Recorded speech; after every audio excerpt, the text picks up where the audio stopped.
All right, welcome back. Episode 235 of Chaotically Intolerant. We have a packed show for you today. We have some brand new segments. We have John, we have Mike, we have Caleb, all at some point in this show. Just get ready for that. Buckle up. We have a long episode. But first, before you do that, go check out Spring Hill Sports Cards. Go check out chaoticallyintolerant.com. We have a brand new merch shop. A little bit of like revamped logo. That's where you can get this merch here. New hat. New sweater, even a cup here. I got my cup as well. So go check that out. All of it embroidered, by the way. High quality shit. It's not screen printed anymore. We're not doing that low quality stuff we used to do. But go check that out and let's go.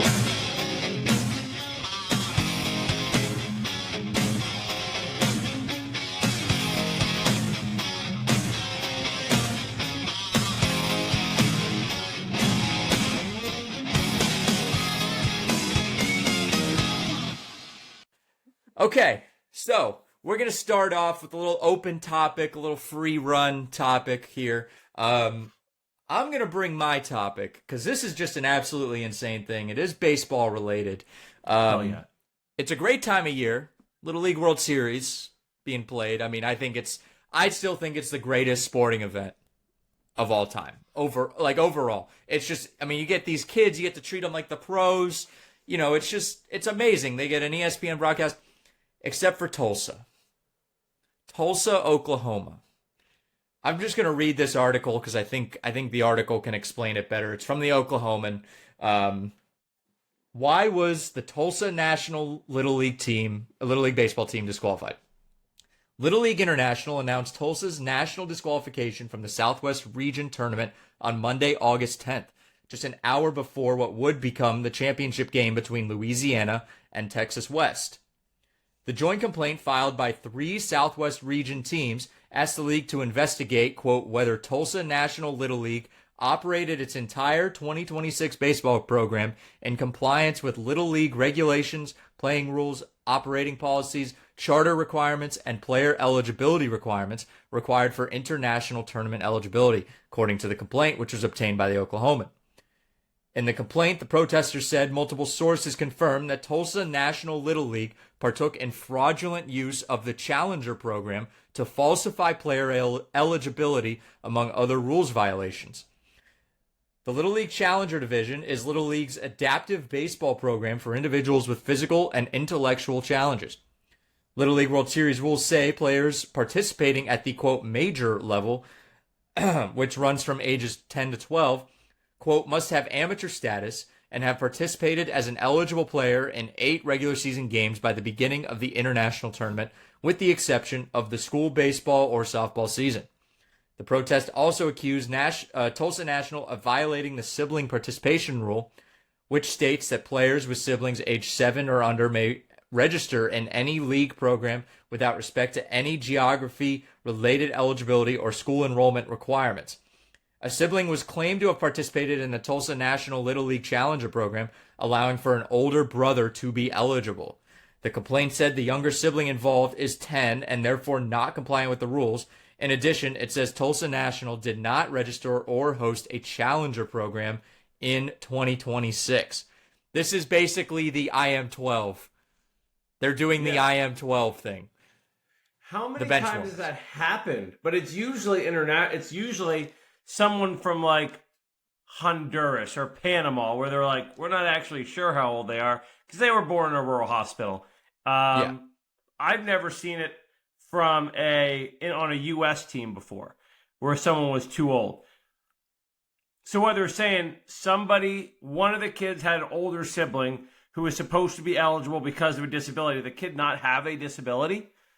So is it like a ringer situation? It sounds like It sounds like they did not. Well, first they didn't even host a Challenger Pro. Like they didn't even offer it. And they said they did. And then it sounds like there weren't even, because it continues. It says eligibility protest against Tulsa National Little League softball team. 3 weeks ago, Tulsa National softball team had a similar fate.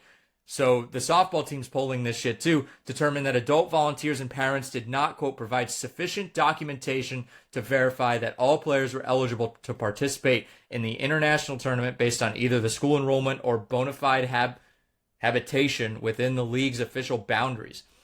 So this just goes into Tulsa's Little League program in general, not just baseball or softball. Just these adults are essentially like illegally recruiting. Yeah. And it doesn't matter. This is Little League baseball. This is Little League sports. These are kids. There are rules set in place for a reason. If you are an adult and you are going to cheat in any sort of Little League sport, you're a scumbag. You are a subhuman individual. But it's so common. You shouldn't be allowed to live in society. You shouldn't be allowed to live in regular society. I played in a Little League that produced multiple major leaguers. It was a very serious Little League. And one of our teams, one step above the majors level, where the Little League World Series is what we're known for, there is a Little League World Series for one step up, like the 13 and 14-year-olds. Our Little League got to the World Championship. And there were coaches in this Little League that took it seriously enough to sign steal, to scout practices, try to cheat the draft. And it's just a lot of adults who are feeding their ego through Little League sports. And I have another question. Are we sure it's just not that the adults in Oklahoma can't read the rules? Because the rules you're reading, I mean, there's some legal jargon in there, and Oklahoma's 50th in education for a reason. So I'm sure they said, all these rules, I can't read that shit. Let's just grab some kids. Let's just get the biggest kid. Yeah. How old are you? I don't know, like 13. Sounds good to me. Hey, shave the bit of stubble above your upper lip because no one's going to buy that you're 10. It's such a great event. Yeah. And I mean, I remember playing Little League, but Little League baseball, you played football, all the sports. And I just remember these parents that would get involved, get so crazy.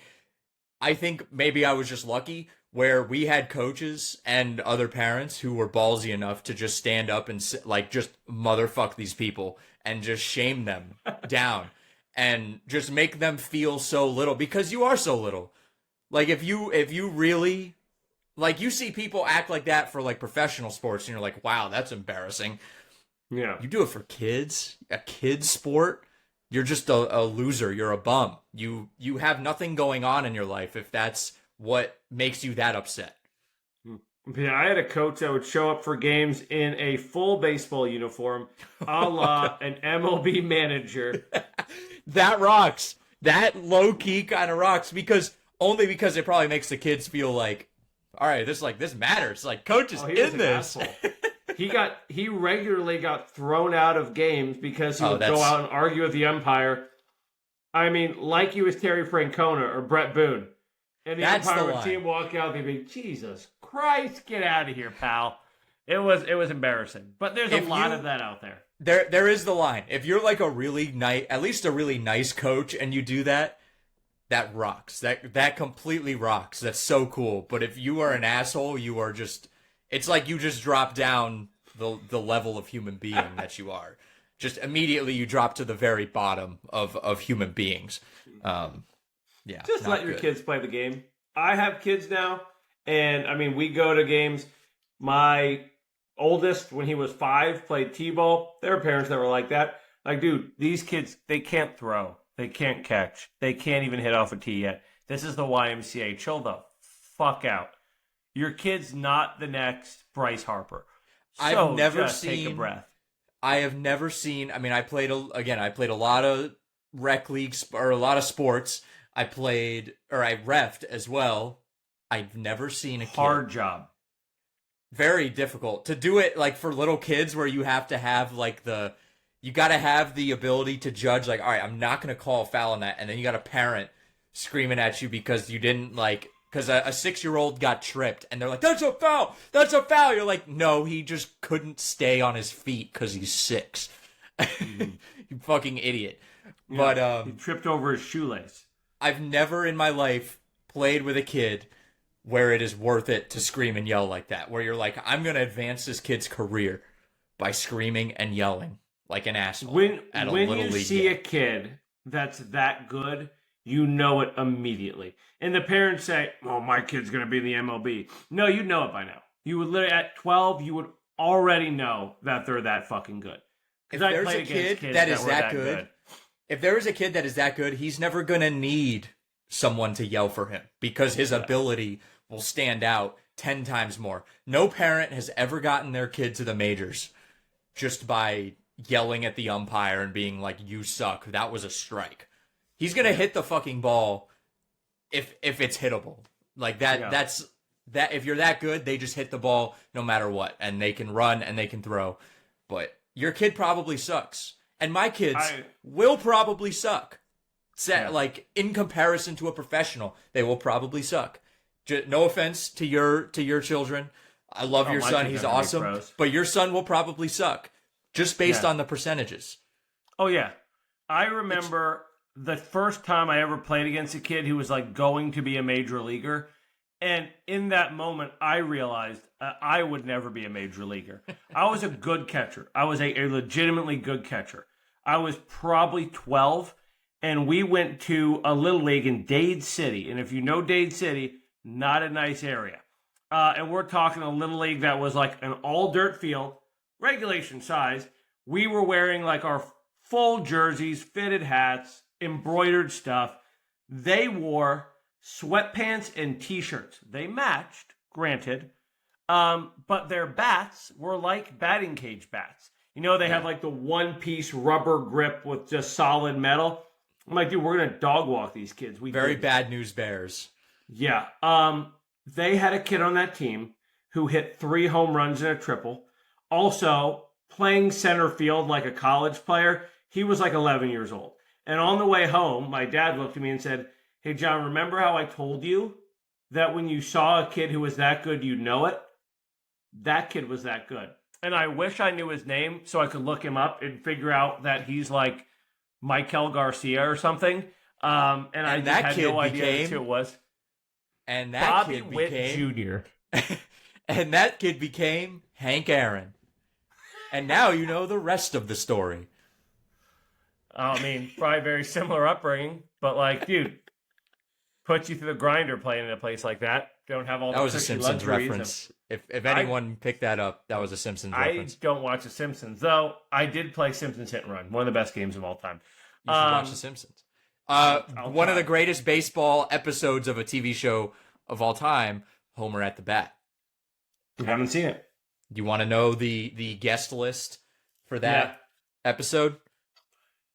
And while you look that up, can I begin my open topic? Yes. Okay. So, right now, I'm watching the Field of Dreams game. It's 2-1. Phillies are up. Fuck Netflix. I already know where you're going with this. Fucking I hate Netflix. They can't touch sports. They should never be allowed to touch sports. No. Not after the Jake Paul fight. Man, what a great broadcast that was. I don't know why I actually watched that, but I did. I feel like every broadcast they have of any sport, or like a live broadcast, it goes out like bad. I remember, I don't watch Love Island. I've never watched an episode of Love Island. I remember when the Love Island episode went out.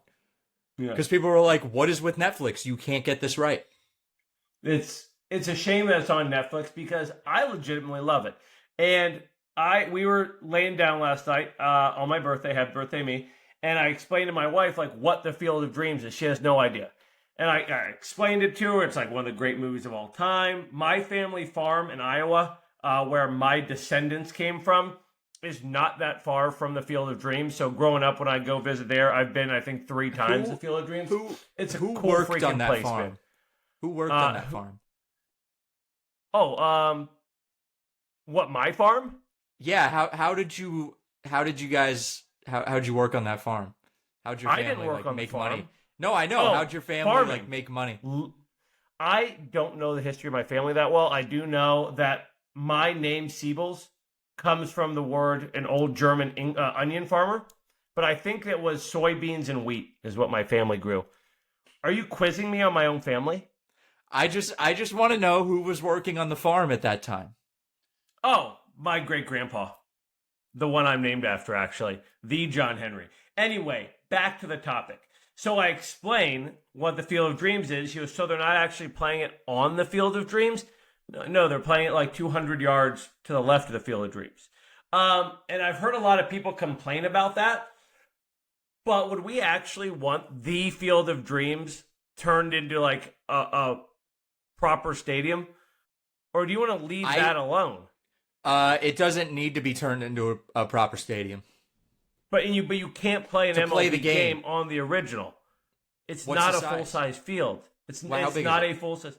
I have no idea, but I played on it. I've taken that bat on the Field of Dreams. It is not a full-size baseball field. And there's no seating. You'd have to put up stands. You'd have to.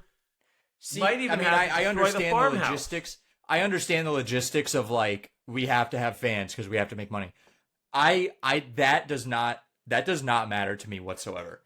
Have the players sit in the bleachers, and that's their dugout. Sick. It's the Field of Dreams game. One game. You can go without it for one. How many MLB games are played in a regular season? Oh, isn't it like 1,000? I'm a math teacher. I'm not going to go into that. It will be 162 times 15. And I've done enough math for I'm not doing the math in my head. I'm not doing that math. I'm looking up the dimensions now. Dimensions. Here we go. 281 to left field. 314 to center. 262 to right. So it's Yankee Stadium. 300 feet to the power alleys. I mean, it's a high school field. Wouldn't that be fucking sick, though? That would be so it'd be sick. But, I say leave the greatest baseball movie set of all time alone, first of all. Second of all, I appreciate the MLB for not forcing the gimmicks down our throat like the NFL does, where it's like, we're going to play a game in London. The first time they did it, cool. It was cool. Like one game. Now it's what? How many international games are there now?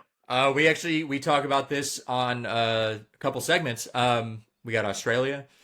We have Germany, Mexico City, Germany. London. There's multiples in Spain. Is there multiple in Germany? There's one in Ireland. Multiple in London. Hold on. It's ridiculous. There's going to be a Super Bowl international soon. But it feels like every week there's at least one international game. So at this point, it's not even an interesting thing to tune in for anymore. If you're going to do it once a year, like the MLB has the Field of Dream games, and then nine international games this year. That's a lot of international games. For a season where each team only has 17 games, that's a lot of international games. So virtually every team, 18 teams, half of the league plays international game? Well, the Jags are basically the Londonville team. Jaguars. But yeah. It's ridiculous. It's too much. It's way too much. I respect the MLB for not doing, because you could expand it. You could do one in multiple historic parks. You could do 7 or 8 games a year in old Negro League parks. You could do all of that. I think Major League Baseball is built better for that, though. It's a 162 game season. Do a series over there. Do a series, and I would actually be really fine with that. One series in Japan, and that's plenty. One series in Japan for the year is plenty. One Field of Dreams games, plenty. I think you could do more. I think you could go. I think you could go do a series at the old Negro League Stadium. Yeah, but they played a game at Rickwood, so we don't need that many. You need one a year per gimmick. So when you look at the NFL, you're like, oh, one a year per gimmick. Okay, so we have a bunch of gimmicks, but it's one a year. I get it now. No, three. Fine. 3 gimmicks is enough gimmicks. Over the course of the season, 3 gimmicks is enough. But in the NFL, they're like, oh man, one international game was not for so the Major League good. Baseball season. What if though? It's 162 games a year. Yeah, but you're still taking home games away from teams. And home games are not as impactful for the regular season. For the regular season, as an NFL, because NFL you're getting 8 to 9 home games depending on your luck of the draw. You're taking one away. By the way, if you have to go international, that 9th home game, if you have a 9th home game or a 9th road game, that should be your road game. They should just work that out. Yeah. I hate when I hear people say they can't do it. Just fucking figure it out. You're the NFL. Yeah, just figure it the fuck out. Games now. It's just the fairest. It's fair. It's just fair. If you have an odd number of away games, they should all just play internationally.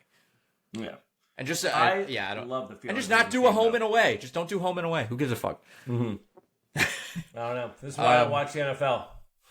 Yeah. All right. Homer at the bat. Roger Clemens, Wade Boggs, Ken Griffey Jr., Steve Sachs, Ozzie Smith, Jose Canseco, Don Mattingly, Darryl Strawberry, and Mike Scioscia. That's fucking incredible. I'm going to watch it now. They are all in that episode. And it's what season, every single... it is season 3, episode 17. All right. And they all have some sort of little gimmick. That's hilarious. If I'm remembering it correctly, Lisa and The Simpsons, they heckle Darryl Strawberry while he's in right field because he took Homer's spot in the lineup. Because all the other...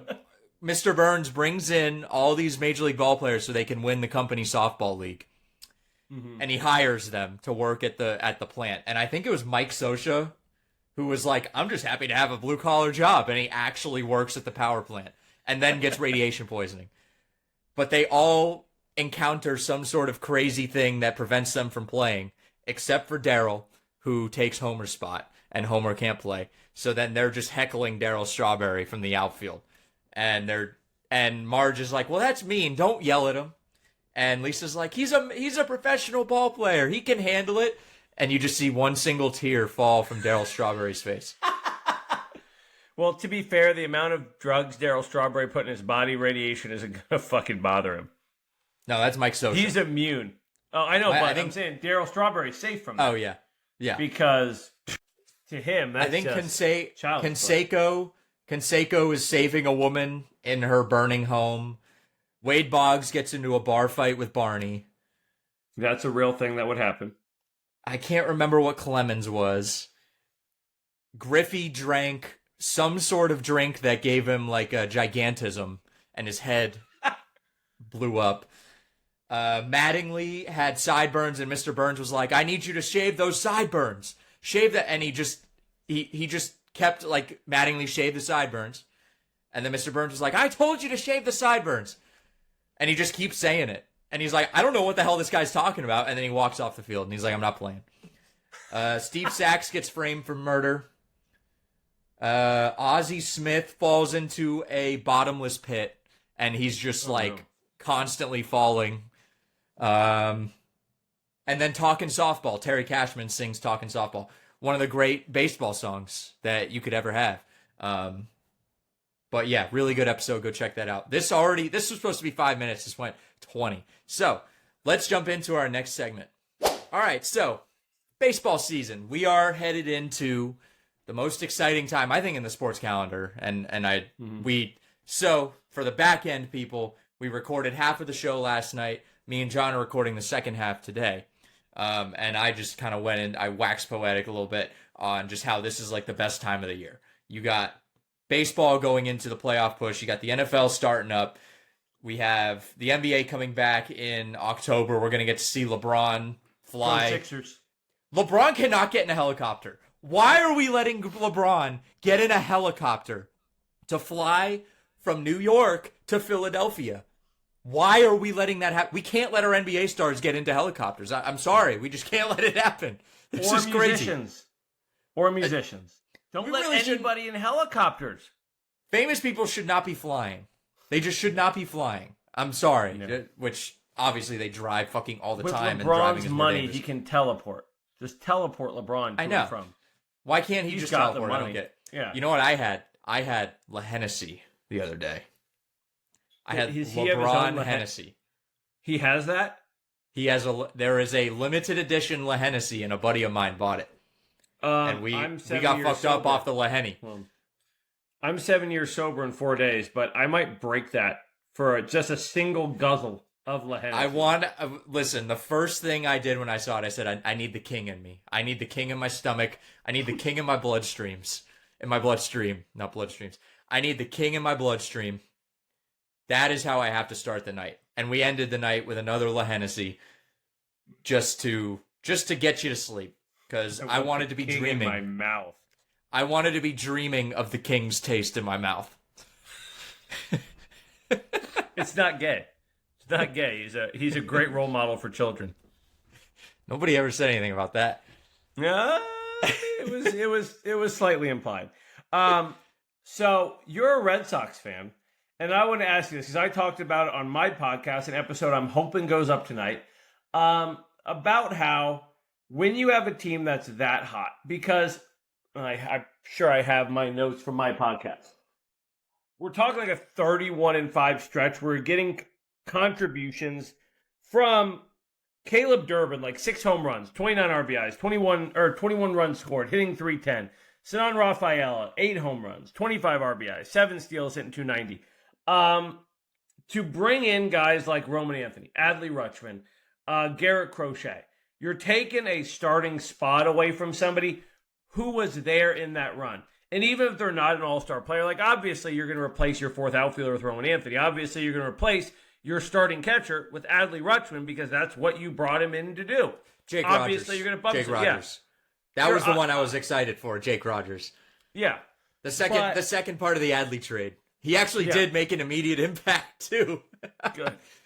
But, like, you know what I mean? If all of a sudden you bring these guys back in and you're still scorching hot, is that not bad for the overall mentality? Because everybody on the team is going to say, yeah, we need these guys back. They're elite players.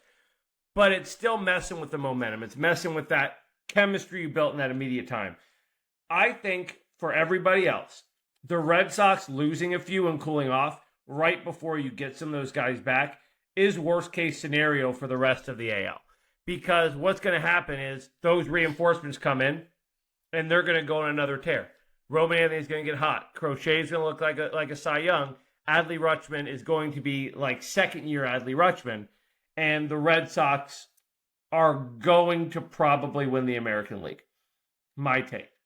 And if it lines up, I think Red Sox Rays would be a phenomenal series because it would go to show who had the best trade deadline. I said the Rays, you said the Red Sox. Said that on my show.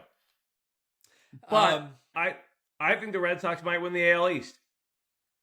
I think that's with a team as volatile as this Red Sox team, and I mean, it's a young roster, and you have these guys. I mean, Wilson Contreras is an incredibly volatile person. We've seen him. I mean, what was it like? There was like 3 or 4 days where he started like 3 or 4 fights. Like the bench is cleared multiple times as a result of he was involved. He was involved in multiple benches clearing in a very short amount of time. I think when it comes to volatile teams, there's just no real telling. I really don't think there is like a perfect spot to do that, because if you bring them in when they're hot, some people are going to say you're messing with the juju. And other people are going to say, well, you're just making them better. If you bring them in while they're bad, some people will say this is going to fuck some guys up mentally because it's going to make them think that their spot is open. Like they have an open spot, no one's spot is secure, which nobody's spot should be secure when you're playing. But mentally, if you're the guy who's given up his spot for Roman Anthony, you knew that you were holding Roman Anthony's spot. I don't think that's a shocker. If you're the 5th starter, you know that you're only getting those innings because Garrett Crochet's in the IL. I think some guys would see, hey, we went on a run, we can do that again. Like, this guy wasn't here. He's very good, but he wasn't here for it. But again, I mean, that's such like this is a tight rope it's baseball. Like, baseball is so weird, and it's such a tight rope to walk where you never know what's going to hit at the right time and what's not. I mean, they had that stretch, and then they lost 5 in a row immediately, and then they just won 7-0 today. Caleb Durbin hit a grand slam. Yeah. Second grand slam in like a month and a half? Something like that. This team makes no sense. The Red Sox make no sense right now. And it just shows, and the pitching has been overall, like, throughout the season, it's been pretty damn good. It's just been the bats. The bats have refused to be consistent or just wake up at all. And we saw that the last 5 games during the losing streak. So I think you got to put the best team on the field that you think. Like, you can play the streak game when it comes to little stretches, right? Like if you're in the playoffs and you're running through teams and you see like, all right, we're just gelling right now. You don't break up a very hot playoff team, right? Like you roll the same lineup out because for some reason that lineup is just going. But if you're in the regular season, this is your time to tinker a little bit. This is your time to say like, let's see what we can do here. And again, it's not like they're in the middle of that hot streak of the 33. Were they 33-5? 31-5. I thought it was more. I thought it was 33-5. See, now my notes for this recording were written on like August 8th. So I very possibly could have missed the 2 games after. We played 5 games since I think they played because they were also, I was looking at their schedule. They were going to play like 18 games in 18 days or something like that. They did not have a day off for a while. So I don't think there's like a perfect formula. I think. But does losing a few games in a row make it a lot easier to make those calls? Yeah, definitely. Yeah. I think it's definitely for the manager. Yeah. Or, if you're, you lose 5 games in a row, you're like, all right, we got to change it up now. That does show that you're actively, no one is safe. So I don't know. The baseball minds are weird. They're fucked up. I don't think if you are a good ball club, in the end, you're going to win. And if you're a bad ball club, in the end, you're going to lose. And if you can't stay healthy, you can't stay healthy. There's nothing you can do about that. But we've seen good ball clubs get hurt, and they just don't succeed. Right now, you'd be getting New York. In the first round? Mm-hmm. Season end today, you'd be getting the New York Yankees. Give it to me. That'd be back-to-back years. Back-to-back years. Get your get back? Last time that happened was 03 and 04. Did you win either of those World Series? We won one of them. Won one of them, yeah. There was like a very notable deficit in that series against the Yankees. I believe I recall. Some people have heard of it. Mm-hmm. There was a big curse that got broken. It was that movie, Fever Pitch. Yeah, that was that movie. So it was that movie, Fever Pitch. Based little on feature a real film. movie. That little feature film. Great movie, by the way. Great movie. Amazing movie. For you, you love the Red Sox, but have they ever loved you back? My dad says that quote to me all the time when I get pissed off about my sports teams. Like if I get pissed off by the Colts, it's like, you love the Colts, but have they ever loved you back? I'm like, shut up, Dad. I want to be mad about this. Peyton Manning or Brady? I got an argument about this last night at dinner. Oh, we're going to the NFL. I just want an answer. I don't think there's like a right answer. So, I mean, obviously, achievement-wise, it's Tom Brady. There is not a if there is someone out there that is arguing that Tom Brady does not have the greatest achievements in NFL history, that's a bad faith argument. You're arguing with a dumb person. You're arguing with someone who had a bias going into that. They had an agenda. Like they're just dumb. I'm sorry. Brady is the most successful quarterback in the NFL. If you want to talk about like a cerebral quarterback or the idea of a quarterback in the NFL, I think Peyton Manning is like the perfect quarterback like for that position in the NFL. Yeah. He was the sheriff. There's a reason they call him the sheriff. That's not a knock on Tom Brady at all. And Tom Brady defeated Peyton Manning more times than Peyton defeated Brady. Like you can't be like a football fan and be like, yeah, Tom Brady sucked. Like because I hear people say that. They're like, yeah, Tom Brady sucks. I'm like, are you fucking stupid? Like I hated the guy when he was playing. But he was the most successful and the most clutch quarterback of all time. Manning was not as clutch. Not nearly as clutch as Tom Brady was. We saw Manning choke many times in the playoffs. But as a pure quarterback, I think Manning is better than Brady. Yeah. We argued this at dinner last night. At my birthday dinner for about 15, 20 minutes. We settled on Brady. Who was on what side? I was on Brady. I was on Brady. My dad was on Manning. That's fine. That's perfectly fine. Well, what was the... I mean, I assume the Brady argument was he won 7 Super Bowls. He was literally in the AFC title game every fucking year for how long? My dad said, well, who would you rather have with a minute 50 on the clock, down by 6? You take Manning. I'm like, yeah, but if I'm down it's like 28-3 in the Super Bowl, I'd probably rather have Brady because he did it. I don't know. That's the greatest comeback in NFL history. I still might take. I don't care what deficit it is, because there were a lot of times Manning choked. There were a lot of those Colts teams went down like in the first round. The Chargers were a bugaboo for the Colts repeatedly in the playoffs. They lost to the Dolphins, I think which was the last Dolphins playoff win. Unbelievable. In like the wild card round in 01 or 02, I think. The second year they went 14-2 and they got bounced. Like that, Peyton he only won 2 Super Bowls, and one of them was in Denver. And yeah, he had the 55 touchdown season. That was an amazing season. But it's unequivocally, the more I talk about it, the more I talk myself into Brady, which I hate that, because he's fucking Tom Brady and he's annoying and he's getting into fights with Logan Paul at Fanatics Fest. That's hilarious, by the way. Fuck Logan Paul. It's so not funny. It is so. I have to say, it was the least funny thing I've ever seen, because I was just like, this is the most capitalist thing I've ever seen on the planet. It is a festival for the cheapest sports merchandising company ever. Yeah. And they just pay all these athletes. I refuse to do brand deals with Fanatics, by the way, on TikTok. I refuse to work with Fanatics. I do swear off Fanatics. I will not buy anything off their website.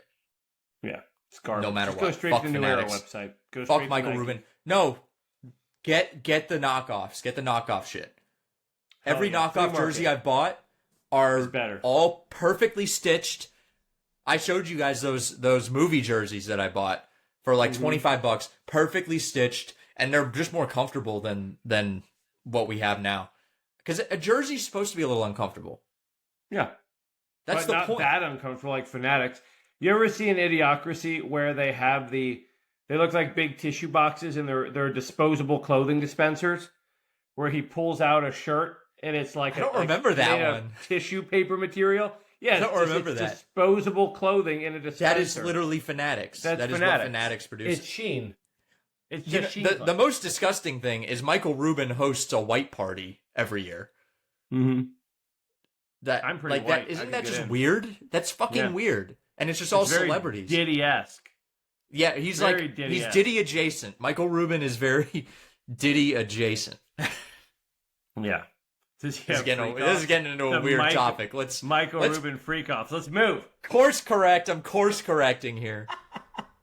How did we get there? The Royals failed to sell. I've never seen that before. I have. I've never seen a team get an F in selling their team.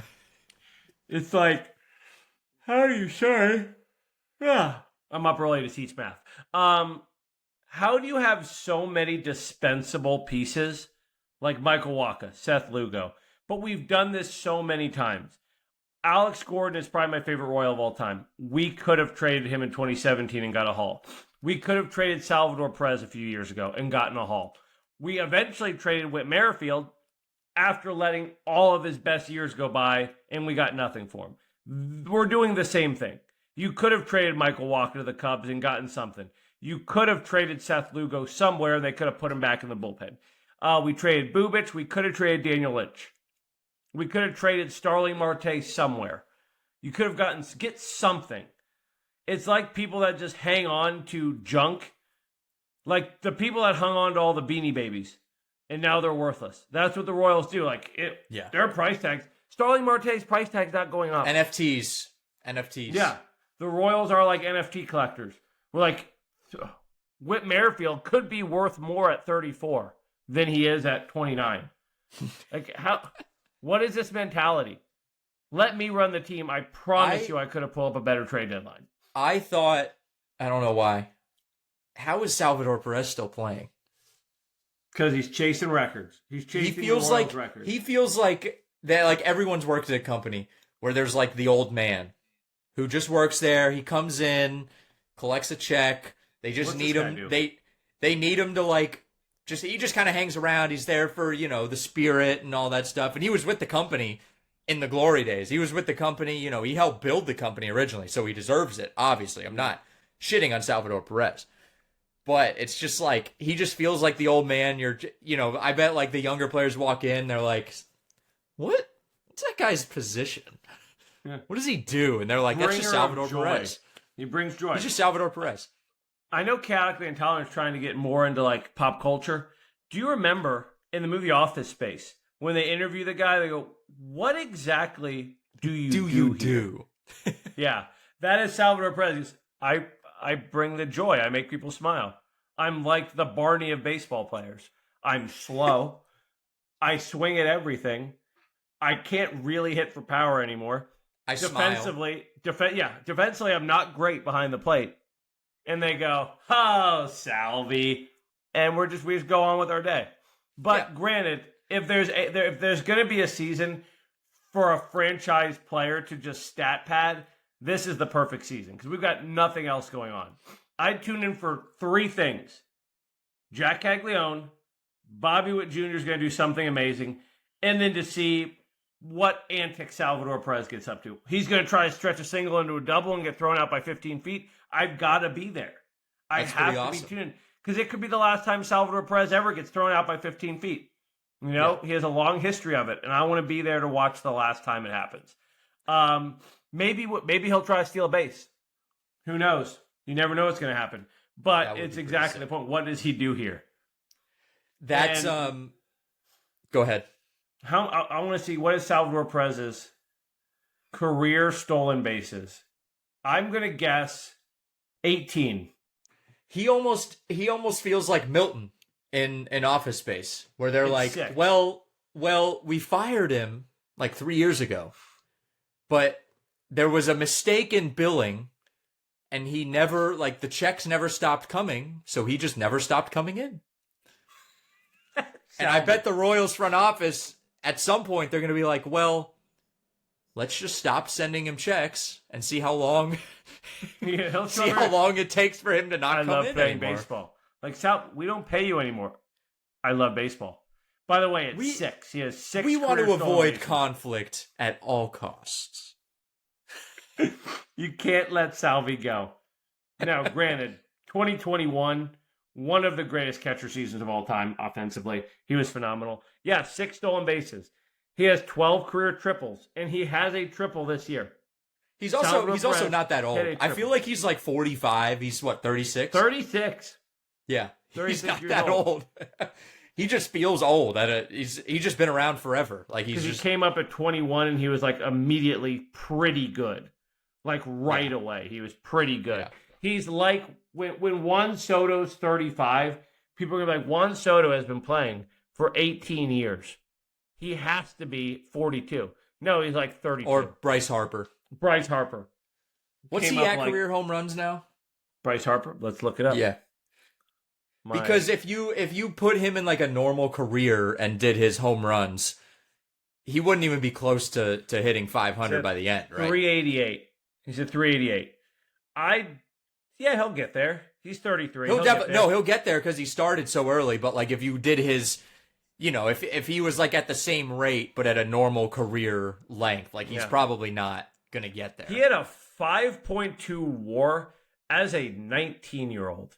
That's unbelievable. He got MVP votes. He was an all-star as a 19-year-old rookie. He was the MVP at 22. I will accept no Bryce Harper slander. Well, and it also like doesn't hurt that he was having his videos go viral at 16, taking batting practice.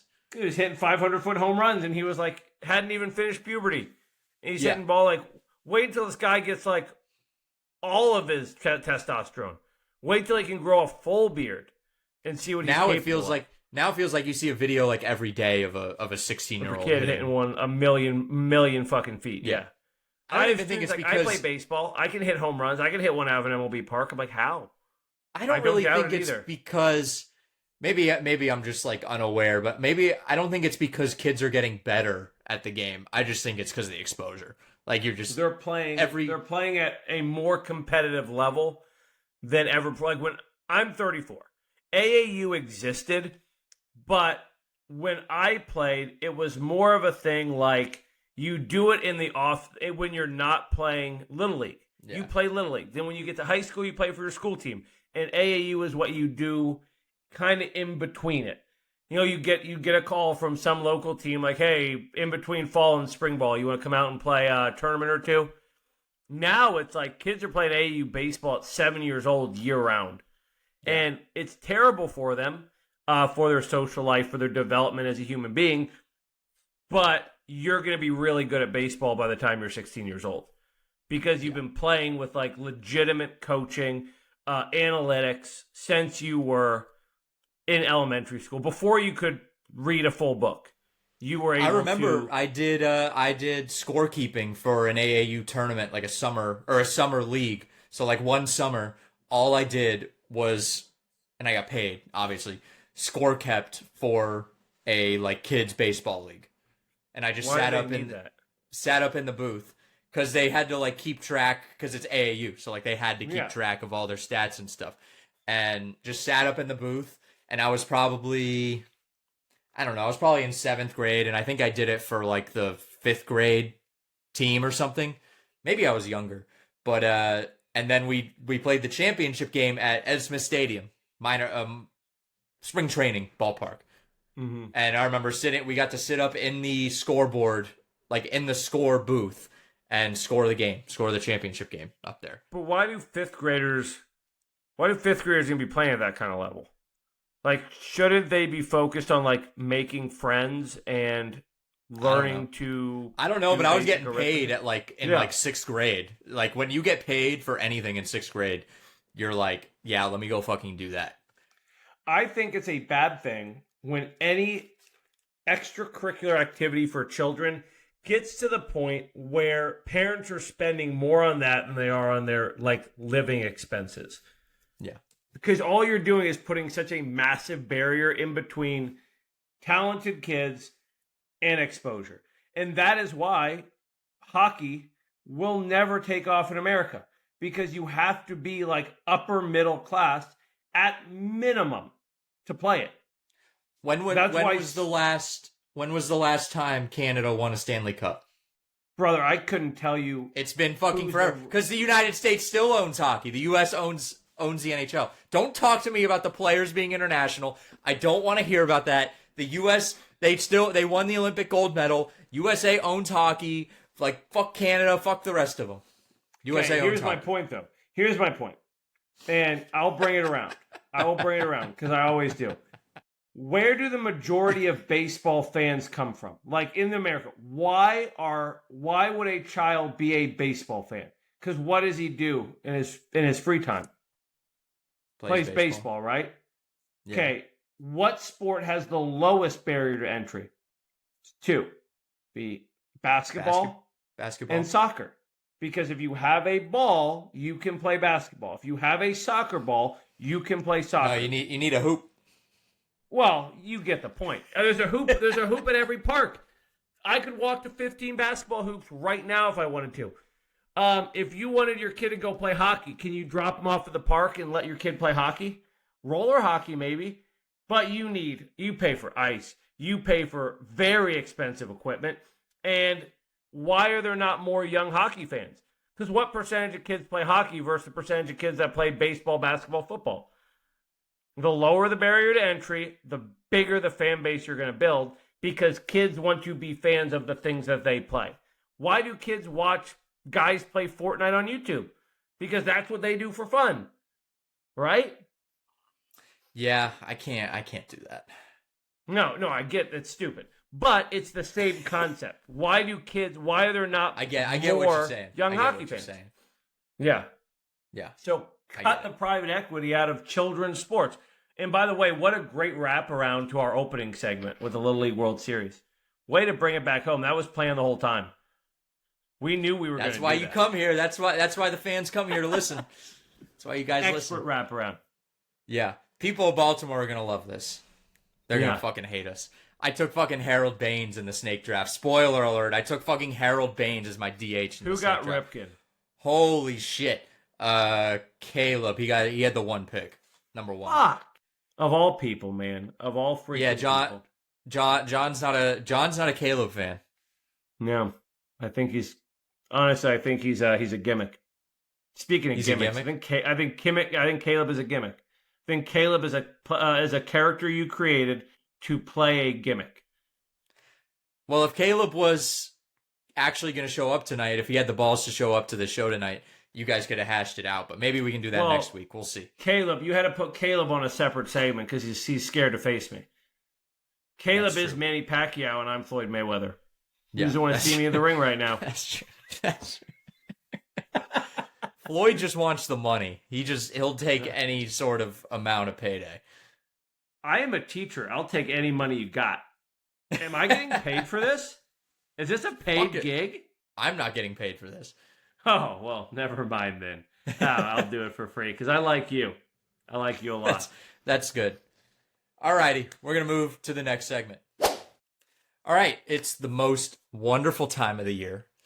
The NFL is back. We're really coming in on a great time to live.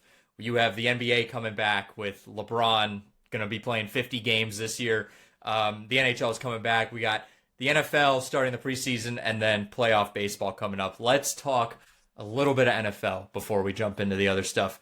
Have you guys seen any of the travel plans for the Australia game? Because Mike, we are well known of hating international football games. We can't stand them. San Francisco is going to be going 8 days ahead to give themselves some time to get used to the time zone. And the Rams will be flying in, I believe, on the exact same day and then leaving the same day. So completely opposite. Mike, I want to get your take. Let's just hear a little bit on your love of the Australian football game first. I just don't understand what this even is at this point. I mean, it's to start the season too. I mean, I guess if you're going to do it, you do it to start the season, but it just throws everything off. I mean, remember the Packers and the Eagles? They were told to stay in their hotels. We'll send you to Brazil. It's supposed to be great. It's Brazil. And now we put you in a crime-riddled area. It's just, who is this? I mean, it's benefiting the NFL, but it's benefiting no fans, no players. And it just kind of proves, I think, everything that we've seen in terms of the trends of adding more games and more days and more networks. I don't know. Don't get me started on it. It's too early. Too early in the show. Too early in the year. Mike or Caleb, what do you think about the international games? I kind of do like that they're doing it in preseason. I mean, I get that they're still doing regular season ones, but I think this is week one. This is for a week one game. Oh, this is week one. All right. Yeah, this is an Australian week one game. Oh, then I don't like that. I prefer that they do that kind of stuff in the. I've never been a big fan of the overseas games. I mean, the Patriots have had a couple and they've lost, so maybe I'm a little biased there. But I feel like it kind of messes them up a little bit with the travel schedule and the hotels, completely different country and all that. I'm not a huge fan of the overseas games, to be completely honest. I don't know. I do remember Gardner Minshew in Germany against the New England Patriots and Mac Jones, and it was Mac Jones and Bailey Zappi sharing it. I think Bailey threw the interception in the end zone at the end of the game. If it was at the end, was of it the Mac game, Jones? If it was at the end of the game, it was Zappi. But I know Jones had a horrible interception in that game too.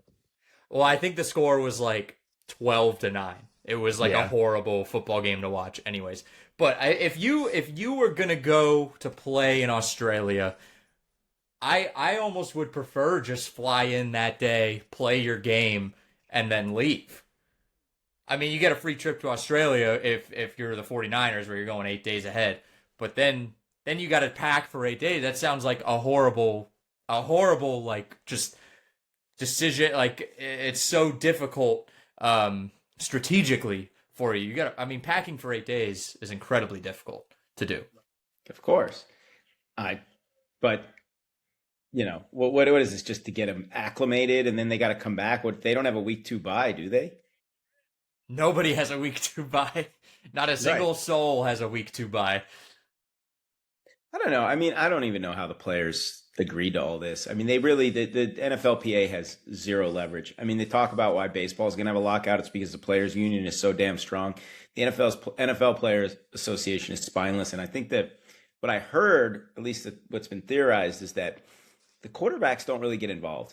The guys whose voice would carry the most weight in the Players Association, they don't get involved in those talks. It's linemen and special teams guys or whatever. It's not, like in baseball, you have Bryce Harper, right, sticking up for the PA. And that's how we ended up. That's really how we've ended up as with this entire shift from, football on mostly Sundays and Mondays to what we have now, playing every country, every week, every day. It just feels like there's too much football. And yes, there is such thing. Is Bryce Harper going to be suspended for gambling? Is that true? Because I saw Congress ask Major League Baseball to look into that. I don't even know about that. I didn't even hear that. Yeah, I haven't heard that either. Really? I got an Apple News notification saying Congress has asked Major League Baseball to look into a Bryce Harper video of him gambling. Unless I just had a dream, because I've been taking melatonin to go to sleep and I've been having some wacky dreams. Maybe that just slipped into my mind. What a weird thing to have a dream about. Sounds like he was trying to incentivize a bettor to make more bets who was already addicted. Yeah, that's what I'm seeing. And apparently that bettor is suing the sports book. So it's for being terrible at betting. That's your fault. Can the alcoholics sue the liquor money store? Grab. Alex, you're in Maryland now. You've gotten have you gotten acclimated with the freedom of the betting market? Well, I actually have not really done any betting yet. Waiting for the NFL season. But that would be a good segue into our very Baltimore-based topics in this episode. All right, another new topic we have on the show is the Maryland Spotlight. No, it is not the Boston Globe Spotlight where we, expose predators. We're just going to be talking about Maryland-based sports. And let's start it off with a sad note, Mike.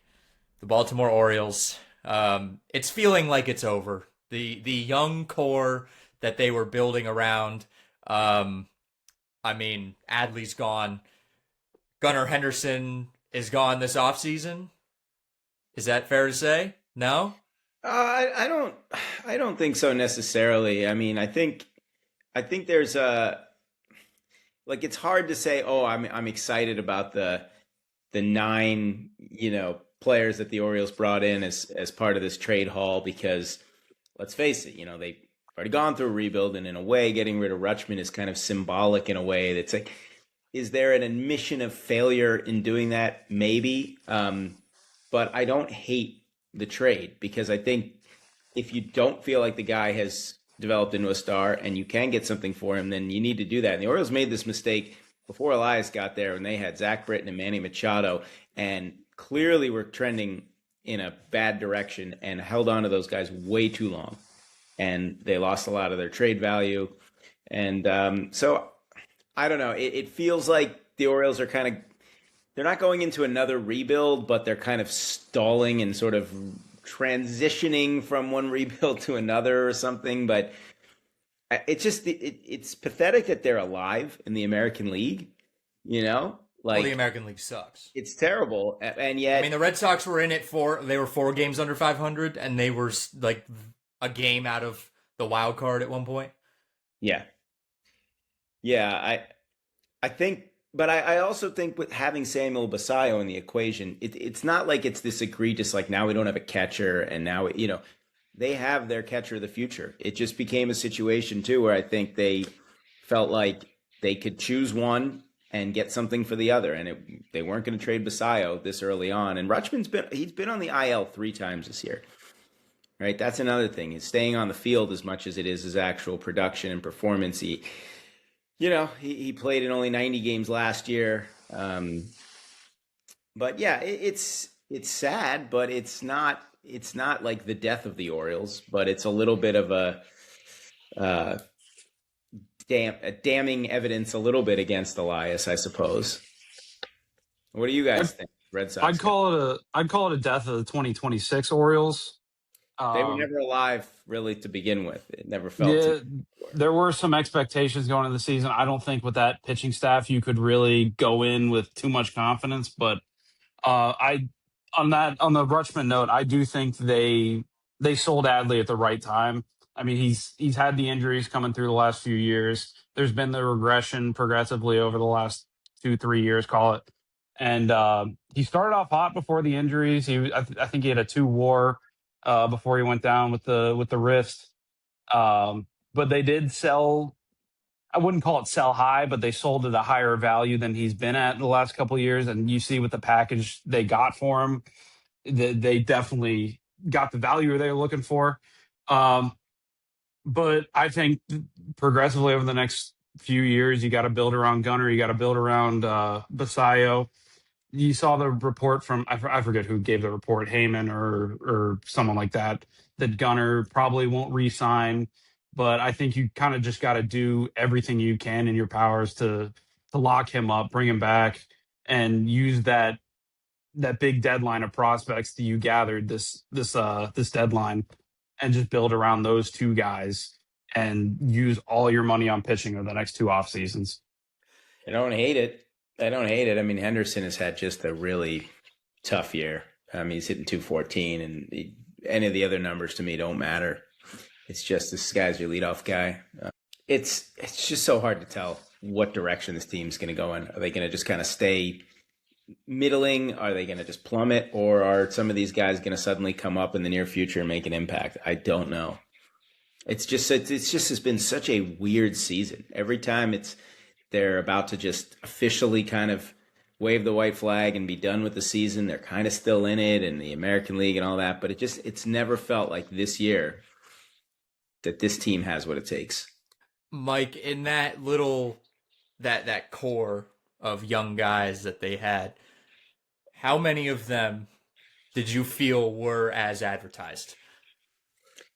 You mean like at this point, how many of them are as advertised? Like, is Jackson Holiday at this point in his career as advertised? Would you have expected more from him?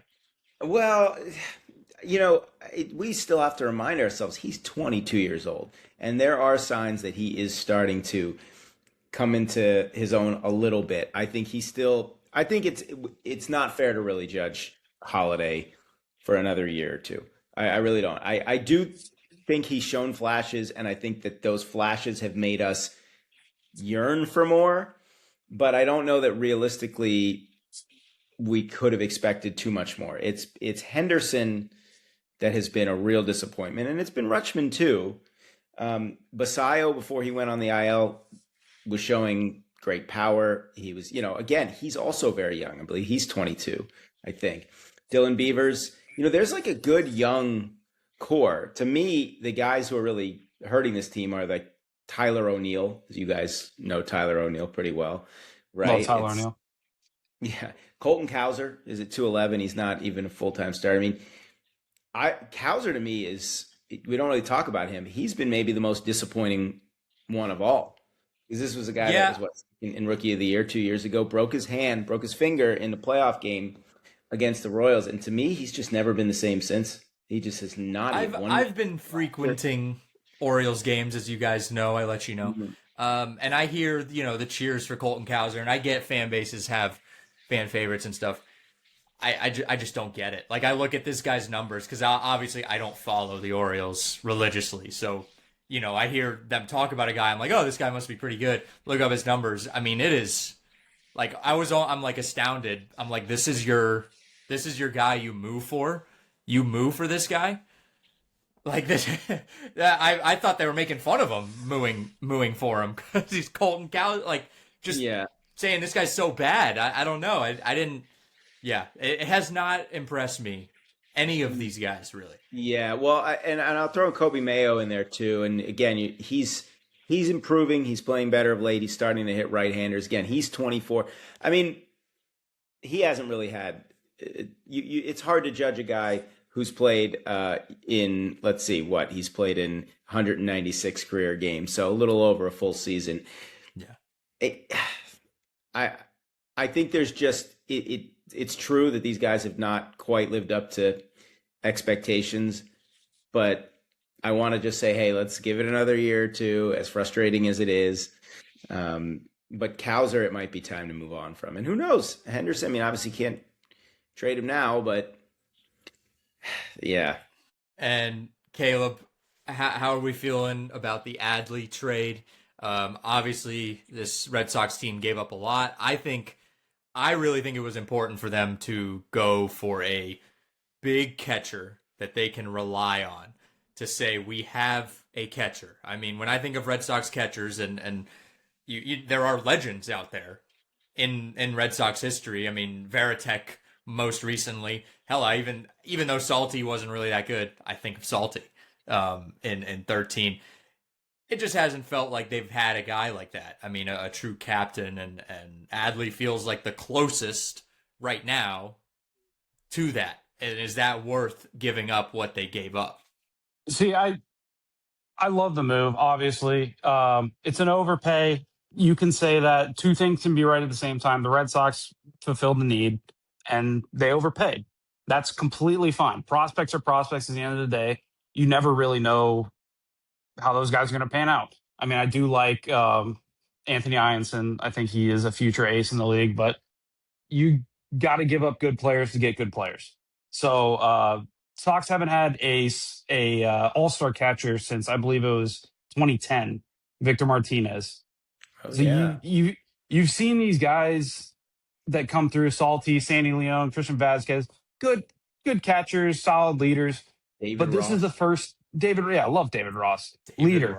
But this is the first time you've really felt that the Red Sox have a bona fide, potentially long-term catcher if they can get that extension done. It's a complete breath of fresh air from the last few years where we're rotating guys: Narvaez, Connor Wong, Reese McGuire, Ali Sanchez. The list goes on.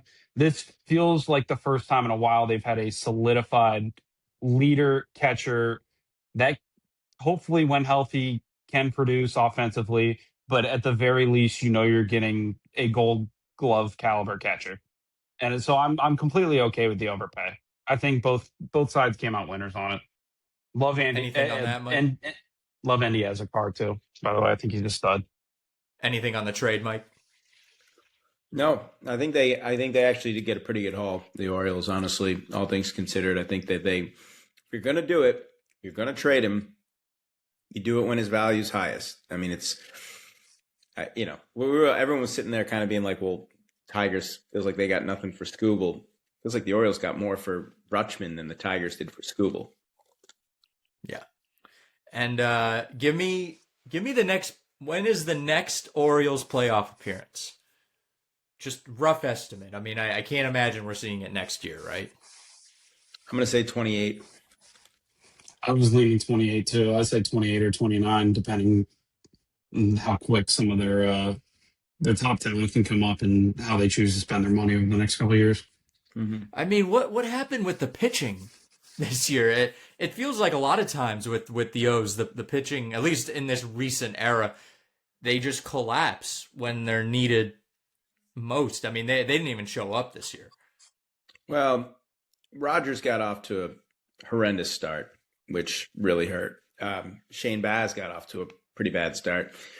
Dean Kramer was on the injured list to start the year. Now he's out there one-hitting the Orioles as a member of the Minnesota Twins. The guy I really like, who's had honestly the best year, is Brandon Young.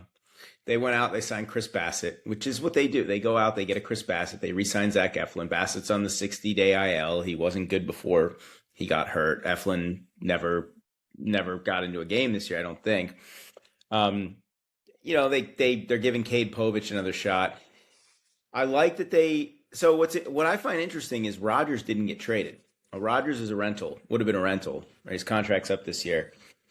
There's hope that I have that he likes pitching in Baltimore. He's seen that Bradish got an extension and that maybe the Orioles will actually resign him and he'll actually want to stay in Baltimore. I think with those two guys, if Brandon Young stays on this trajectory, if Shane Baz can, his numbers are decent, the consistency hasn't been there. Then you start thinking about how these young guys can help fill out the rest of the rotation, the back end. But I don't think the pitching has not been, I thought there would be a huge handicap. But to me, the offense and the bullpen's been really bad. Obviously, you sign Helsley and he gets hurt, and then you lose Keegan Aiken, and now you're relying on guys in roles that they've never been in. I mean, I think the league has started to figure out Rico Garcia. I think Andrew Kittredge is okay, but he's not a closer. I think they've already tried the Enye Cano experiment at closer. He's more of a setup guy. That's been what's killed him. And I really was bummed that they traded Tyler Wells. I know my dad loves Tyler Wells. He's been high on him since day one, and I was starting to come around on Wellesley, and now he's gone. All righty. Well, look to the future, Orioles fans. What other choice do we have? Yeah, that's true. Street there is violence. All right. We're about to jump into Excuse Our Opinions. It is not a ripoff of PTI. PTI is a ripoff of us. Actually. Yeah, PTI. We had this idea a long time ago. Yeah, about 2016, we had this idea, right around when Harambe died. I got an opinion. I got a big opinion here, and our buddy Caleb, who's a Pats fan, is not going to like me for saying this.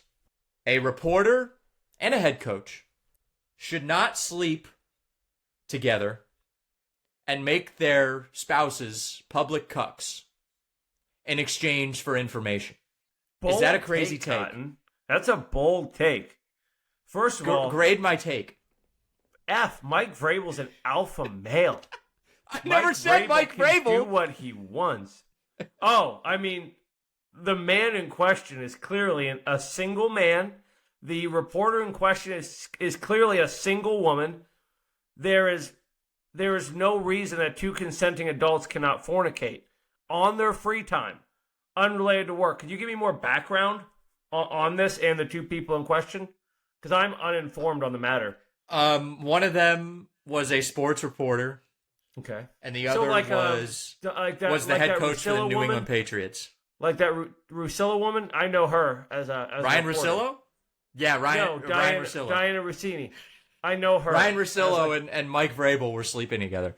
Good. It's 2026. So Mike Vrabel, I've heard of him. But it couldn't have been him because he's a family man. He would never do such a thing. No, definitely not. No. Definitely not. Especially when he's focused on winning the Super Bowl. But if hypothetically, let's say they were both married.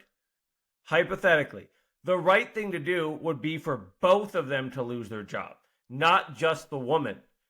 Because that would be sexist. I will disagree. Because if the coach is winning, if the coach, if he went like 6-11, then winning cures all. Winning cures every single thing. You could kill a person, but if you're winning, you're all right. Especially if you are winning with the Baltimore Ravens, you can absolutely kill someone in front of a nightclub and then burn your clothes, as long as you're winning Super Bowls. But I'm sure I don't know about that.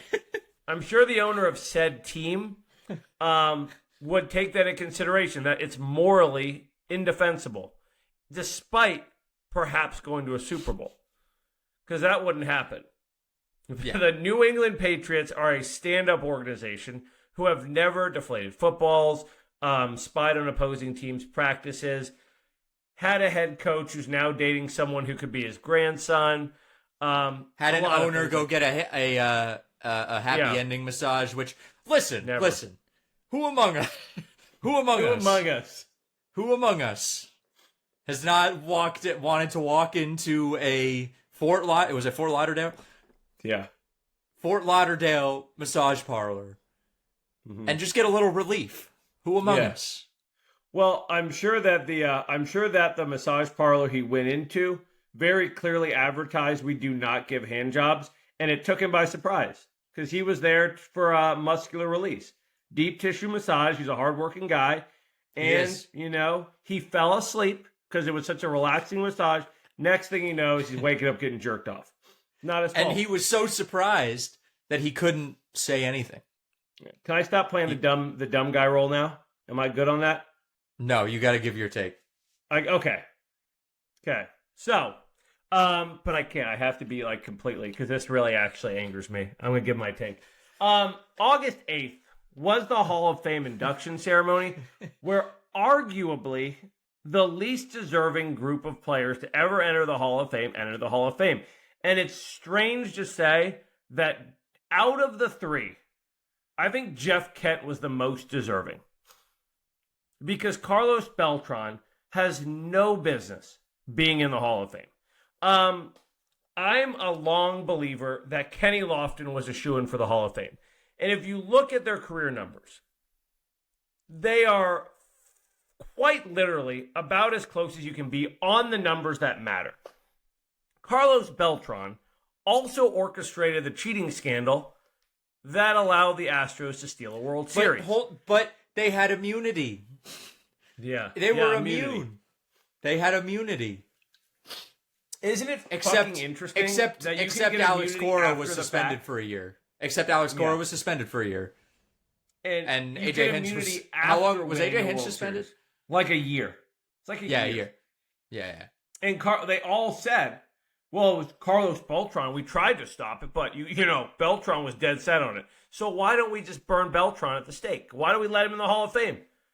He had a 70 career WAR, which is slightly above what is the accepted number for a really solid Hall of Fame case. Didn't get 3,000 hits. Didn't get 500 home runs. Won 3 Gold Gloves. So he's by no means like an elite defender. 9 All-Star appearances. Was only top 10 MVP voting one time. His 7-year peak, which a lot of people look at, 44.4 WAR. Kenny Lofton's 7-year career peak, 43.4 WAR. 622 stolen bases. 6 All-Star games. 4 Gold Gloves. 68.4 career WAR. 300 career batting average. 2,400 hits.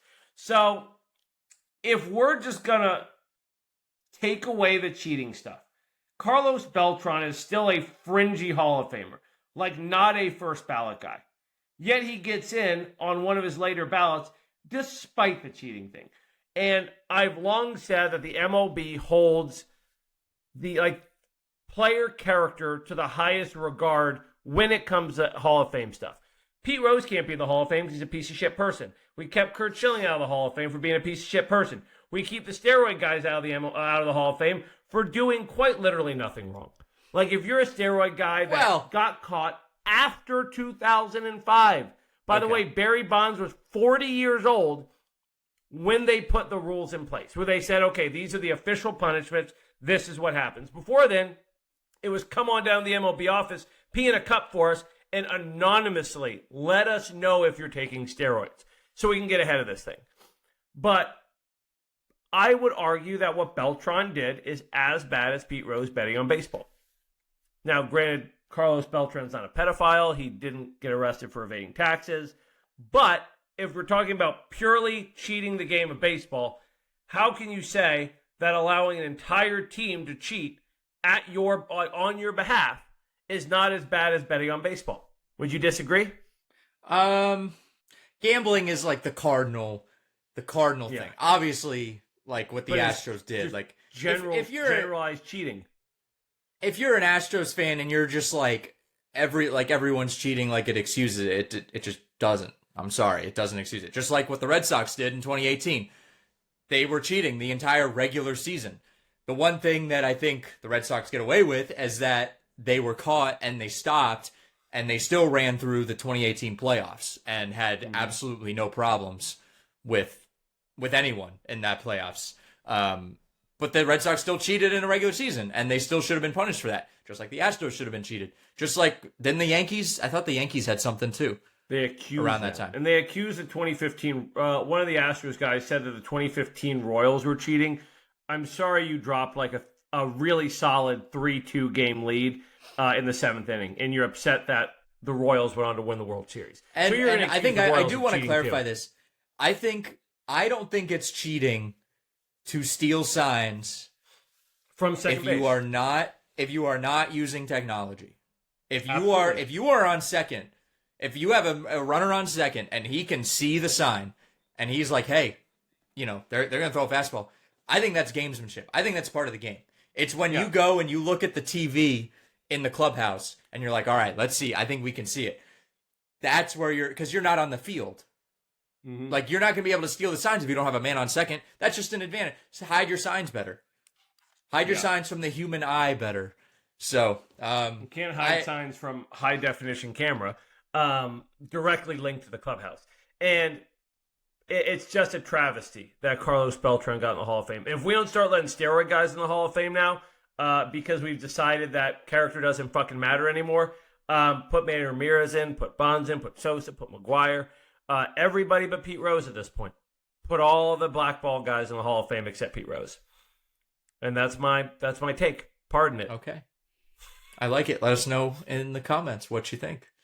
Put Kenny Lofton in the Hall of Fame. Huh?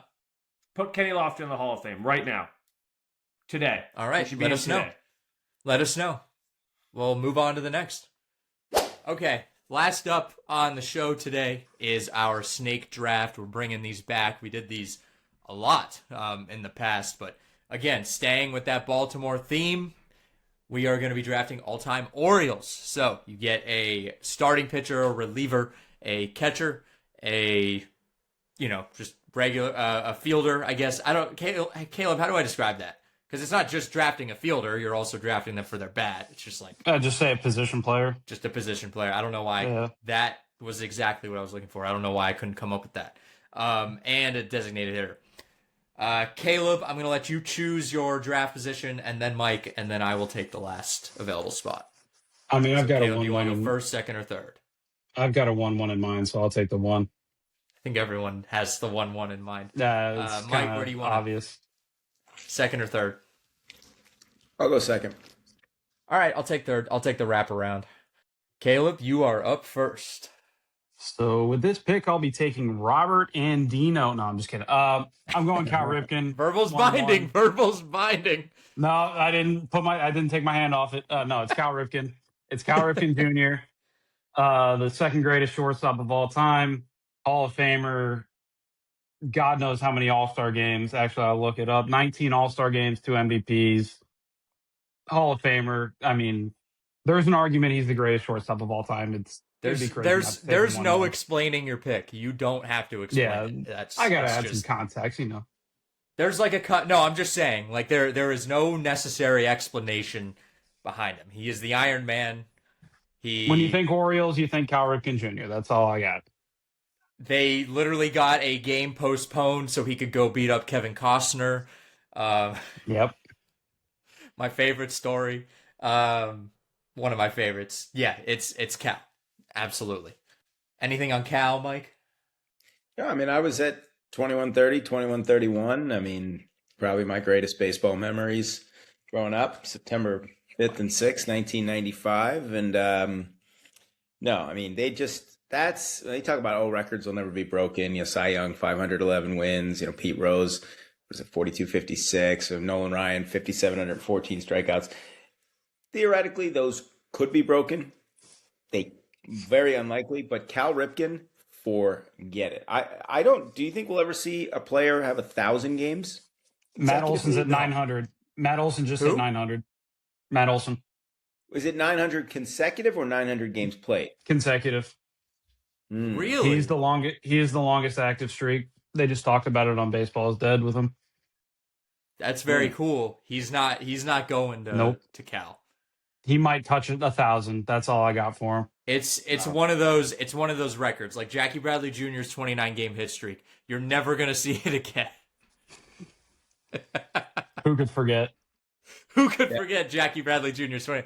No, it's never gonna be broken. It's DiMaggio. It's Barry Bonds. Well, Matt Olson is. He's 32. Nah, he's not. He's not coming close to even 1,500. I don't think. No. I mean, just to put in context, if he had to play, 1,732 more games, right? That would be another 10 and a half. He would have seasons. Yeah, he'd have to play till he's 42 consecutively every day. I don't see that one happening. Respect to Matt Olson, but right. Fuck no. All right, Mike, you're up. Well, I feel like I gotta go pitching, so I gotta go Jim Palmer. God, 500, 600 fewer hits allowed than innings pitched in his career.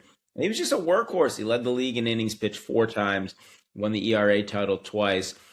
Wins used to be more of a thing because pitchers had guts and just went, complete games. Jim Palmer had 211 complete games. Do you know how long it will take MLB, the entire MLB, how many seasons to get 211 complete games? How many have there been this year? Like 7 or 8, maybe? I feel like I looked. Maybe let's say it was 20. Let's say it was 20 that Jim Palmer alone in his entire career would have had 10 times more than that. So the workhorse, just love Jim Palmer. Love him as an announcer. Crazy good memory. Remembers everything about his career. And I gotta go with Palmer. 19-year career. Just great. Never till his very last year. Never had a bad year, even a mediocre year. Yeah. I actually had a few stats on Palmer. Second in MVP voting in 73 with a 2.40 ERA. Mm-hmm. 2-time ERA title, 4-time goal. I mean, it's just these are the Cy Young, yeah. The boilerplate stats, but it's still just crazy, especially for that time. Yeah. And he was doing broadcasting for the Orioles too, right? Yeah.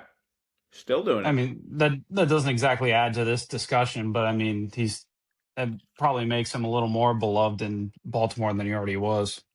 Yeah, he's 80 now. Team. Yeah. Mm-hmm. I mean, that's like Pedro going on Nesson daily and calling games. Not quite Pedro, but he's really good. He pitched his last game a couple months before I was born. Beloved wise. Went to my alma mater. Didn't even realize because he was at Arizona State, but also pitched at Towson. He pitched at Towson. Wow. Oh, wow. Yep. Went to high school in Scottsdale, and then I guess he started at ASU and then finished at Towson, or didn't finish, but went to Towson. I wonder what gets him to Towson. How do you go from Arizona to Towson? Arizona State to Towson. Been what looks like about 50 players all time that have passed through Towson and gone to the majors. So interesting. And man, the mid 70s, Palmer was going for 20 complete games a year. That's just unheard of. Yeah, in our generation, at least. Current guys, if you're wondering, that are in the majors. I don't know about Bruce Zimmerman. I thought he surfaced somewhere, but Taylor Clark, pitcher for Arizona, and Richie Palacios from the Rays. Richie's got the goggles, the sports goggles. Call him. His brother fell off. His brother, what? Josh Palacios. His brother Josh Palacios played too. Yeah, I think he fell off pretty quick. Yeah, and no topic here. Eric Hasselhoff. Okay, sorry. Yes, Hasselhoff from 95 to 2003. Okay. Alrighty. I'm gonna go. I feel like this is the last of the layups here. Brooks Robinson. Yep. I knew you were going there. Yeah. I mean, it's a layup. Those are the three guys in Baltimore sports history you talk about. I mean, I don't even think you can talk about Unitas anymore because he's a Colt. So it's a little blasphemy to talk about the Colts up here. But Brooks Robinson. Can't go wrong. Well, I'm writing this down. Mike, give me a little bit on Brooks Robinson. Oh, probably the greatest defensive player, at least defensive infield in the history of baseball. Just so graceful. I mean, I think people remember him, obviously, not that he wasn't a good hitter in his career, but he was a World Series MVP and All-Star Game MVP, but he won 16 Gold Gloves and went to 18 All-Star games. He was just beloved, just a beloved guy. I mean, I think we obviously talk about Cal and people do love Palmer, but it's one of those things where it's just, you say the name in Baltimore and your heart warms. So just think about Brooks Robinson, good old number 5. Yeah. All right. Wraparound pick. I'm going designated hitter here. I'm going Harold Baines. Thank you. I think I know who you want to talk. I think I know who you want to take. But I mean, he's a native Marylander. He's from the Eastern Shore. I'm looking at his sheet here. 308 times in his career. Holy shit. 301 across 7 seasons in Baltimore. I mean, he's got a beer, Steady Eddie. It's a beer here. I don't see any other beers named after Orioles players here. So Steady Eddie beer, that's enough for me. Just confirm, you said Harold Baines? Why am I thinking? I'm thinking Eddie Murray. So who is it? Are you going with Baines or Murray? I'm going Baines. Just for some reason, Eddie Murray was on the mind. And I was like, oh, this guy has a beer. And I'm like, that doesn't make any fucking sense. Hold on. All right, Mike, go. I'm embarrassing myself. Because you say, Eddie Murray, of course. Why would you? That was my pick. That was my pick. The thing I loved about Eddie is that he came back. He came back in 96 and was a part of that ALCS team that was literally robbed by a 12-year-old kid. I fucked Caleb so bad. Yeah, just Eddie's Orioles numbers alone. He hit 500, and I think he hit number 500 with the Orioles. In fact, yes, he did. He just 500. So he had that great full circle moment coming back. Almost a 300 hitter, 343 Orioles home runs, over 2,000 hits. He was just another likable guy. Just a likable guy. Because if we were sitting here talking about Albert Bell, no disrespect to Albert. I mean, I don't know that Albert's a terrible guy or anything, but we're not oh yeah, but he's just a legend in the heart of Orioles. No, but Eddie Murray, man, he walks on water in Baltimore. I think he was, loved him growing up. He was just Steady Eddie. Yeah, started his career as a Rookie of the Year in '77. He never won an MVP, but he was a runner-up twice. Interesting, in 82 and 83. And 1 year, listen to this. In 1984, my birth year, he had a .410 on-base percentage, 107 walks, and most importantly, just like Cal Ripken, he played in every single game. Also had 25 intentional walks that year. I made a really bad choice. That was a really bad. I don't know why you took Harold Baines. He wasn't. I buckled under the pressure, and I was prepping, and I did not prep for DHs. I did not write down a DH. Notoriously one of the worst Hall of Fame selections of all time. And I was like, God damn. I was like, well, I'm going to choose between Eddie Murray or Harold Baines. And for some reason, I just chose I thought you were going Baines. Eddie Murray. Well, he's a first baseman. Mike, was that going to be your pick regardless? What, Eddie Murray? Yeah. Yeah. Okay. So I don't feel as mad about it. So can I roll off my pick now? Or are we still going on Eddie? Yeah, go. Okay, because I've been torn between a DH and a starting pitcher, and I think I'm going to go with the starting pitcher. 47.7 WAR with the Orioles, constant, just workhorse, 200 innings a year, multiple Gold Gloves. I'm going Mike Mussina, Hall of Famer. Yeah, okay. So Hall of Famer, 7-time Gold Glove. Never won a Cy Young, but he was top 5. Looks like 7 times.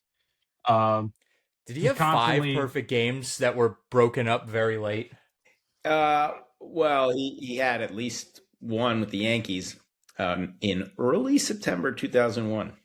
September 2nd, 2001. Carl Everett, 2 outs, 2 strikes. I think Sandy Alomar broke up Mike Mussina no-hitter in the 9th in 97, 98, somewhere around there. All right. Yeah, I'm going Mussina. What? Oh, no, that would have been my pick, 100%. Mussina. Okay. Yeah, he was just my favorite. Yeah. I was torn between him and Palmer's 2 to his 1, but I think Mussina's the better pick there. All right, you get the wraparound, Caleb. Oh, I do. Oh, I was torn between 2 players. I didn't even think about that. So yeah, I'll take my DH. I'm going to take him for the longevity. Give me Boog Powell. I was torn between him and the other DH I had in mind had plenty of time with the National League team. But I wasn't alive for this, but it seems like Boog Powell was kind of the heart and soul of that, the late 60s, early 70s Orioles lineup, big power guy, 30 homers a year for most of the late 60s. And 1964, 1,000 OPS, 39 homers, even hitting 290, like MVP in 1970. He was the pure definition of just a big redneck looking dude that just hit nukes. And that's the kind of vibe I'd like to bring to my team here. All right. Mike? So I have to fill out certain positions now, right? Yeah. So you have a starting pitcher and a position player. Right. I have a first baseman. Yeah. I guess. Well, you don't have to fill out every position. You just have a position player. So now you can go DH. You can go with a catcher. You can go with a reliever.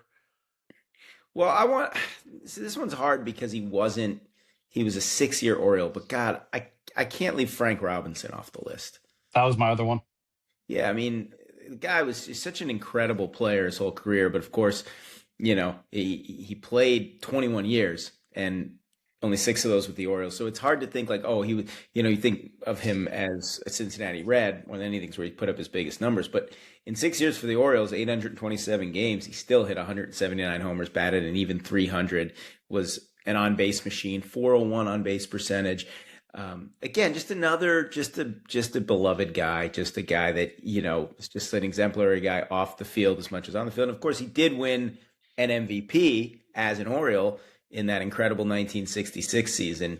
He was the first, I guess he was the first guy would have been to win an MVP in both leagues.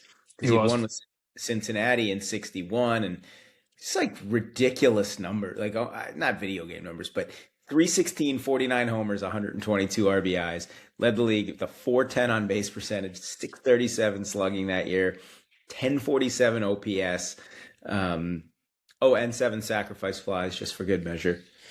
So yeah, he was just awesome. He was awesome. So even though, and he got to be part of a couple of World Series teams, which just made it that much better. He was also World Series MVP, and batting title, Gold Glove. I mean, he just did it all. He's really one of the great. I feel like he's one of the greatest Hall of Famers all time that people don't talk about. Yeah, I feel like you don't hear. I mean, even doing my research, I didn't see a single thing about Frank Robinson under like greatest Orioles. Right. Just looking up great Orioles. He's more of a Red. Yeah. Right. But I mean, you win a World Series, you're an MVP with that. I figured it would have been mentioned. They would have been like, yeah, he was here too. He's pretty damn good here too. It's hard. Yeah, and I'm not picking any of the old St. Louis Browns guys either. I mean, it's no Sisler. No Sisler, exactly. So that kind of makes it takes a couple guys out of the equation that maybe in fairness have the numbers to be on the list, but I don't think of them as Orioles. Looking here, because I think I have to. I definitely want to leave like the designated hitter to my last pick because, oh no, I already have my DH. I'm gonna leave my starter to my last pick. I'm gonna go with a reliever, actually. I'll do it. I'm curious who you think I'm thinking of. I'm gonna go with Zach Britton. I mean, one of the most dominant closer of his time. 60 consecutive saves between 2015 and 2017, like stretched between those years. In 2016, I just like still don't really believe this. A .454 ERA, 47 of 47 in saves, 139 total saves. Career as a full-time closer, 94% save conversion percentage, 1.38 ERA with a 909 whip. I mean, who was better in that time? Rick Porcello, he won the Cy Young. Rick Porcello, yeah, that's true. 20-game winner, Rick Porcello. But no one will ever not think, at least Orioles fans, about how he didn't pitch in the wild card game. Ubaldo was the move. That was the move, right? Went 12 innings, and the best relief pitcher in baseball that year never got into the game, and he was healthy. As far as we know. Still, I don't care. I mean, Oh, but incredible. Yeah. It just incredible stretch of baseball. It's the most dominant reliever season we've seen probably in this century. Him right on par, I think, with Eric Gagne. Yeah. Yeah. And then my wraparound, I'm going with a catcher. I'm going to take the 1983 World Series MVP, Rick Dempsey. Rick Dempsey. Most games ever caught for the Baltimore Orioles. I'm only giving playoff statistics. His regular season batting statistics are really not impressive. But in the 25 playoff games he played in, 303, 370, 515, with 12 extra base hits and 7 RBIs. Orioles legend, brings them the title in 83. So I felt like that was a home run. Yeah. I need a catcher, right? I have the next pick. Yep. You do need a catcher. I swear to God, because I grew up watching this guy. I'm a little biased to Chris Hoyle, so I got to go. Yeah. Well, he had the ultimate, my favorite. He was next on my list. May 17, 1996. They call it the ultimate Grand Slam. I remember watching that game live. I was almost 12, and and he was just, again, he was kind of like a quiet guy. But he had a lot of power. He was fun, and it felt like he was just so clutch. It just felt like he had some of those like kind of like you just said about Dempsey, Alex, that he was just in those big moments on those big teams. He was kind of just that glue guy. It wasn't always about the numbers so much as it was just being back there, being so consistent. I mean, you look at his home run numbers from 92 to 96, 20, 29, 19, 19, 25. This was at a time when, you had Piazza and you had Pudge, but we weren't as used to seeing these big time catchers, big power hitting, 40, 50 homers. So it was kind of a novelty, I think, to have a power hitting catcher at that time. And Chris Hoyles hit 310 in 1993 with 29 homers. That was his best season, had a 1,001 OPS. I just love Chris Hoyles. Yeah, I gotta go with him. Life for Oriole too, by the way. 10-year career. Every single one of his 894 games was played in Baltimore. Good for him. All right, Caleb. Yeah, I had Rick Dempsey's page pulled up, ready to roll off the stats when Alex said him. I had Chris Hoyles' page pulled up when Mike said him. And now I'm torn between two catchers, and I think I'm gonna have to go with the guy. Do the more recent guy. Yeah, that's where I'm leaning. I'm gonna go Matt Wieters. I guess I kind of have to. The Orioles' catching history isn't as illustrious as I pictured it. I was kind of torn between Wieters and Gus Triandos, who he was more of a defensive guy. Had a couple good offensive seasons, but I mean, Wieters is a 2-time Gold Glover, switch hitter. 4-time All-Star. He had some 20 homer seasons, had some good 4 or 5 WAR years in his prime in Baltimore. It was a short-lived prime. He didn't exactly meet the expectations that were bestowed upon him when he came up. I know he was a big prospect, 5th overall pick, but I'll take a solid switch hitting Gold Glove catcher, Adley Rutschman Light probably, but yeah, I'll go Wieters, and I do have the wraparound too, don't I? And I have to go with a reliever, if I'm not mistaken. I don't have that wrong, right? I have to go reliever here? You got to go reliever. Okay, then I believe I will go with the Orioles' all-time saves leader. Not the tight end. I will be going Greg Olson. He's not a part of the seventh floor crew. He's not. He does not have any rap songs that I am aware of, but kind of crazy that this guy is the all-time saves leader for the Orioles. I mean, I guess saves is kind of a more of a modern stat compared to the time that Olson pitched in, but he was the closer late 80s, early 90s. If you look at his page, it's a lot of, not a lot. He had a 1.69 ERA in his rookie year in a time where ERA was like, if you had like a 3, people were like, all right. No. Yeah, he won rookie of the year that year in 89. Consistent 30 save guy in the early 90s. There's not a whole lot to pick from I know there's a 50 save season in there with another option I could have, but I think I'll go with the quote unquote longevity all time Orioles save leader is my reliever, Greg Olson. So am I up now? Yeah. You have a reliever as well. Yeah, I was gonna go with Greg Olson too, but I also like Tippy Martinez because he had 3 pickoffs in 1 inning is what he's of course known for. It's exactly what I wrote down. Yeah. Well, that's kind of like his.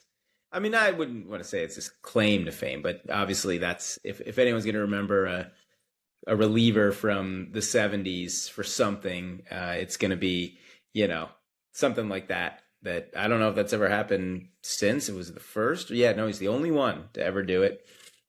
He came in a trade with Rick Dempsey and Scott McGregor with the Yankees. So that was a great Orioles trade.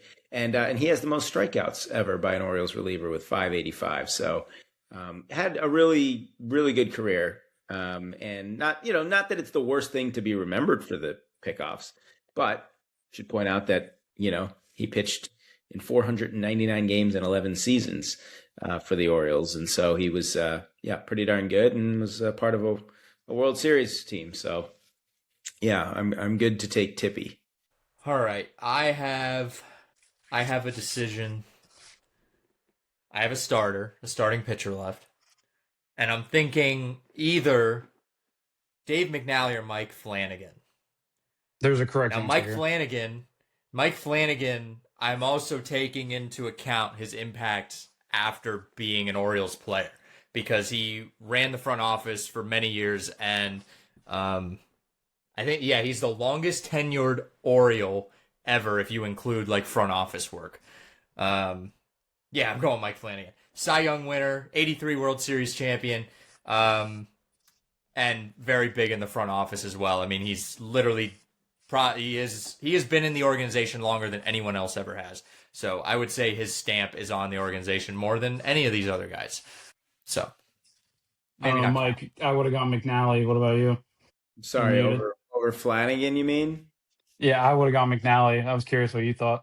Yeah, I would probably have gone McNally as well. I loved Mike Flanagan. Really sad story, obviously. But he was I really liked him as a broadcaster. But Scott McGregor had a pretty darn good career too for the Orioles. Played his whole 13-year career. But yeah, I would have to go McNally.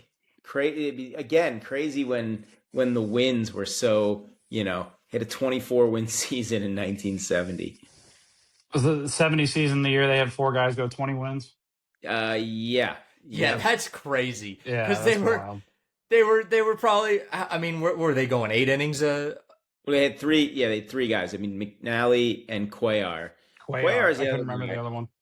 Yeah, and Palmer had 20. Yeah, I mean, heck, Mike Cuellar played. Had. I think we lost him for a second. I didn't know if that was me or if he cut out. No, I think that's him. All right. We're going to wrap things up right there. We'll probably have voting on the teams on our website at chaoticallyintolerant.com. I don't know why I can't think. But yeah, go vote for your favorite team at chaoticallyintolerant.com. I know I'm going to lose. That was just an awful draft. It's been a while since I've done a snake draft. So, but anyways, make sure to like, comment, subscribe. Go check out Draft America, and we will see you